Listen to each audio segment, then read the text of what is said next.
ఇది నేను చెప్పలేను. అందరికీ నమస్కారం. తెలుసు కదా సినిమా చూడంగానే నేను ఇమీడియట్గా ఎంతో ఆనందంతో నీరజ కొనకు ఫోన్ చేశాను. ఆవిడ ఎత్తలేదు ఫోను. సరే ఏదో బిజీగా ఉంటుంది, చాలామందితో బిజీగా ఉంటుంది, మళ్ళీ చేశా. ఈ ఎత్తలా అంటే ఎంతోమంది అభినందించుంటారు, దాంతో నా అభినందన అవసరం లేదనుకుంది. ఓకే ఫైన్, ఎందుకంటే నా ఫోన్ ఎత్తలేదు, నేను ఫీల్ అవ్వలేదు, కానీ ఎంతోమంది అభినందనలు అందుకుందని ఆనందపడ్డా. I know how I talk, yeah. And before I talk about the hero, as a writer, I want to talk about the subject first. ఈ సినిమా చాలా కొత్త సినిమా అని ఎందుకన్నామంటే, ఇప్పటిదాకా తెలుగు సినిమాల్లో ఈ కథ గురించిన సినిమా రాలా, రాలా. ఇప్పటిదాకా సినిమా చూడని వాళ్ళు చూడాలి కాబట్టి చెప్తున్నాను. సస్పెన్స్ ఏం కాదు, ఇది సరగసి మీద సినిమా. ఇది సరగసి మీద సినిమా తీయాలనే ఆలోచన రావడం చాలా ధైర్యవంతమైన ఆలోచన. అలాగే సరగసి మీద సినిమా తీస్తూ ఒక లేడీ డైరెక్టర్ వస్తే, ఇప్పుడు ఈ అమ్మాయి ఇప్పుడు ఇవన్నీ పెట్టుకుని మనతో సినిమా తీయటం ఏంట్రా బాబు అనే హీరోలు, చాలా మళ్ళీ కలుద్దాం, రేపు కలుద్దాం, ఎల్లుండి కలుద్దాం, తర్వాత కలుద్దాం, ఈసారి కలుద్దాం, బాగా పెద్ద సినిమా వచ్చింది అని తప్పించుకోవడం కూడా సహజమే. దీంట్లో ఎటువంటి అసహజమైన విషయం కాదు. ఇక్కడ ముందున్న చాలామందికి తెలుసు ఆ విషయం. కానీ సిద్ధు చాలా యంగ్ జనరేషన్కి చెందిన హీరో అవటం వల్ల, జెన్జీని రీచ్ అయిన హీరో అవటం వల్ల, ఇప్పుడున్న యంగ్ అడల్ట్స్, ఆ తర్వాత మిడ్-20s మిడ్-30sలో కపుల్స్ మధ్య జరిగే ప్రాబ్లమ్స్ని అడ్రస్ చేయగలిగే సాహసం చేసే అండర్స్టాండింగ్ ఉన్న హీరో అవడం వల్ల ఇమీడియట్గా దీన్ని ఓకే చేశాడు. ఇది సరగసి మీద సినిమా ప్రతి ఒక్కళ్ళు చూడాలి. బికాజ్ మన ప్రపంచంలో పాపులేషన్ ఎంత పెరుగుతున్నా వాటన్నిటితో పాటు పెరుగుతున్న సమస్య పిల్లల్ని కనలేకపోవడం. ఇంతమంది పాపులేషన్ ఉన్నారేంటండి, ఆ పిల్లల్ని కంటాం అంత ఈజీ కాదు. ఈ సినిమాలో ఒక సీన్ ఉంటుంది, ఒక చిన్న గీత పెట్టి మార్నింగ్ సిక్నెస్ అని ఒక చిన్న డిప్ ఇచ్చి మళ్ళీ వెళ్ళిపోతుంది. కానీ రియాలిటీ అలా కాదు అని చెప్పే సినిమా ఇది. Every female can watch this film and feel the pain of Srinidhi and రాశి ఖన్నా, అండ్ వాళ్ళ ఫ్యూచర్ని, వాళ్ళ పాస్ట్ని, వాళ్ళ ప్రజెంట్ని చూసి ఎమోషనల్గా కనెక్ట్ అయ్యే cinema. At the same time ఇదేంట్రా ఇది ఆడపిల్లలు ఇవన్నీ మొగాళ్ళు అనుకుంటారేమో, ఒక రివెంజ్ లవ్ స్టోరీ. రివెంజ్ ఎవరితో తెలుసా? ఎక్స్ గర్ల్ ఫ్రెండ్తో రివెంజ్. ఒక్కొక్క dialogue అదరగొట్టేశాడు Siddhu.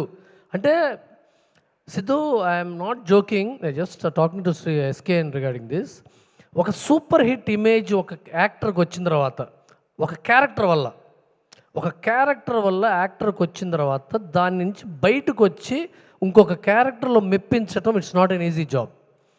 It's not at all an easy job. Pokiri కొట్టిన తర్వాత అందరూ పోకిరి చూద్దాం అనుకుంటారు, డెఫినెట్గా. బాహుబలి కొట్టిన తర్వాత మళ్ళీ అందరూ బాహుబలి చూడాలనుకుంటారు.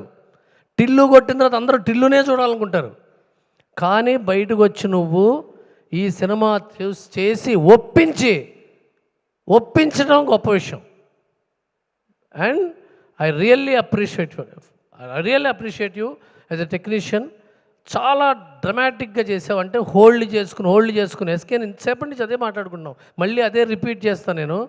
ఎందుకంటే హోల్డ్ చేసుకుని మాట్లాడటం, డైలాగ్ పాజ్ తీసుకుని మాట్లాడటం, లేదంటే లొడ మాట్లాడే క్యారెక్టర్ టిల్లు, అలా కాకుండా బయటకు వచ్చి మాట్లాడటం అనేది it's a beautiful effort and you have to be appreciated and you should get enough recognition for it.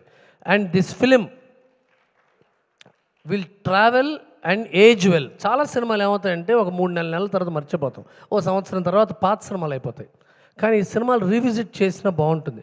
These films age well because of the aesthetic sense. మంచి బట్టలు, మంచి ఫ్రేము, మంచి క్వాలిటీ, ఎక్కడ చూసినా డబ్బు. ఫ్రేమ్ అంతా ఒక యశ్ చోప్రా, కరణ్ జోహర్ సినిమా లాంటి ఫ్రేమ్లు అన్ని చోట్ల. ఆ క్వాలిటీ అంటే ఆ ఏస్థెటిక్ సెన్స్ ఎలా ఉంటుందంటేనండి, చాలామంది గమనించరు. వాళ్ళు వాడే స్పూన్లు, ప్లేట్లు, కప్పుల్లో కూడా క్వాలిటీకి తీసుకొచ్చింది డైరెక్టర్. ఇట్స్ నాట్ ఏ, అవునా కదా? మీరు ఎంతో ఫైట్ చేసి ఉంటారు. మీరు డైరెక్ట్ కెమెరామెన్కి సరే కాదంటే కాదు నాకు అదే కావాలి అందే లేదా హేమహర్ష? బట్టలు, క్వాలిటీ ఆఫ్ కలర్స్, ఆ పేస్టల్ కలర్స్ అన్ని చోట్ల తీసుకురావటం, ఆ ఇల్లు. సార్ అంత ఈజీ కాదు సార్. విశ్వ గారు, I'm really thankful for you to push this new lady, new director, giving her everything what she wants, envisioning. ఆవిడ విజన్ని మీరు అంత సపోర్ట్ చేయటం అనేది ఒక విజనరీ ప్రొడ్యూసర్కే సాధ్యం. And coming to producer Harsha, నీ గురించి చివరికి గుమ్మడి వెంకటేశ్వర లెవెల్ క్యారెక్టర్ కెరీర్ అనేది అప్పుడెందుకు. అండ్ విశ్వ గారు నేను ఫస్ట్ యూఎస్లో కలిశానండి ఆయన్ని. కలిసినప్పుడు నేను కార్పొరేట్ స్టైల్లో సినిమాలు చేస్తాను అన్నారు. నేను నిజంగా మనసులో నవ్వుకున్నాను సార్. మళ్ళీ ఇంకొక కార్పొరేటా, మళ్ళీ టక్ చేసుకుని వస్తాడు ఆయన, బాబో ఇంకా ఎన్ని కోట్లు రా నాయన అనుకున్నావా లేదా మహేంద్ర గారు? అందరూ అనుకుంటారు ఇక్కడ. కానీ కార్పొరేట్ స్టైల్కి real meaning planning, commercial team, planning team, production team, sales, marketing, ప్రతి విభాగాన్ని బిల్డ్ చేసి రీసెర్చ్ అండ్ డెవలప్మెంట్ వింగ్ని డెవలప్ చేసి ఇన్ని సినిమాలు back to back. Last month ఒక సినిమా, ఈ మంత్ తెలుసు కదా, వచ్చే నెల మళ్ళీ ఇంకో సినిమా, ఆ పై నెల మళ్ళీ ఇంకో పెద్ద సినిమా. ఇది not a joke. It needs a lot of planning, guts and a vision. And thank you for being in the Telugu industry and making films sir. మామూలుగా పాతకాలం అయితే ఎంతోమందికి అన్నం పెడుతున్నారు మీరు అని చెప్తుంటారు. అన్నీ కాదు, మీరు మంచి సినిమాలు తీస్తున్నారు, ఎంతోమందికి టెక్నీషియన్స్కి పనిస్తున్నారు. I'm thankful for that. చివరికి హర్ష ఇప్పటిదాకా హీరో ఫ్రెండ్గా కామెడీగానో, హీరోయిన్ మీద కామెడీ, ఇవన్నీ చేసిన సినిమాలు చాలామంది చేస్తారు. అది అభిమాన్ సినిమాలో అస్రాని క్యారెక్టర్ ఉంటుంది. అభిమాన్ సినిమా ఎవరికి గుర్తుండదు. అమితాబ్ బచ్చన్, జయబాదురి సినిమాలో అస్రాని గారి క్యారెక్టర్ ఉంటుంది. It's like pillar in the film. ఈ సినిమాలో పిల్లర్ ఎవరన్నా ఉన్నారంటే అది హర్షనే. ఈ సినిమాలో హర్ష అనేవాడే ఆడియన్స్. హర్ష లేకపోతే సినిమాకి ఆడియన్స్ లేరు.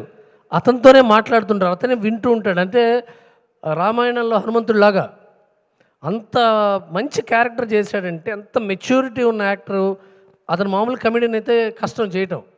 ఏదో ఒకటే ఒక ఎక్స్ప్రెషన్ ఉంటుంది, దీనంగా చూస్తూ సాటిస్ఫై అయ్యి, అంటే ఏడుస్తున్న హీరోని దీనంగా సెంటిమెంట్తో అయ్యో పాపం హీరోనే అని చూసే క్యారెక్టర్లే చేస్తారు నేను comedians.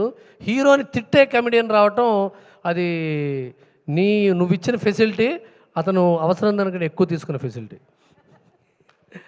And thank you for giving me this opportunity. Watch this film. If not you are watching it, you are missing it. Please watch this film. Thank you. Thank you Ravi గారు.